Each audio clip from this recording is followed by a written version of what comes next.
గురించి ఈరోజు మనము సమావేశం ఏర్పాటు చేసి వారి యొక్క సమస్యలను బాధలను మీడియా దృష్టికి తీసుకొచ్చినాం.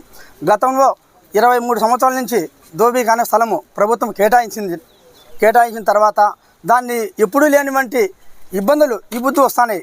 ఆ స్థలాన్ని అన్యాక్రాంతం చేసి వీళ్ళు అమ్ముకోవాలనే ఉద్దేశంతోనే ఉంటారో ఏ విధంగా ఉండారో అయితే మనకు అర్థం కావడం లే.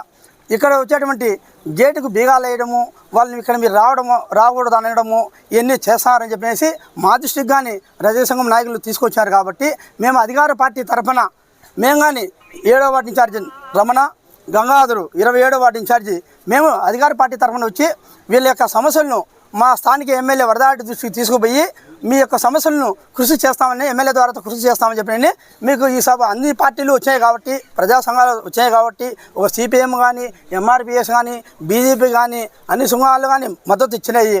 ఆ సంఘాలతో పాటు మేము అధికార పార్టీలో ఉండి కులానికి మేలు చేయాలనే ఉద్దేశంతో పార్టీ తరఫున వచ్చి మేము ఎమ్మెల్యే దృష్టికి తీసుకుపోయి పరిష్కారం చేస్తామని చెప్పి మీ అందరూ సమాపకంగా తెలియజేస్తున్నాను.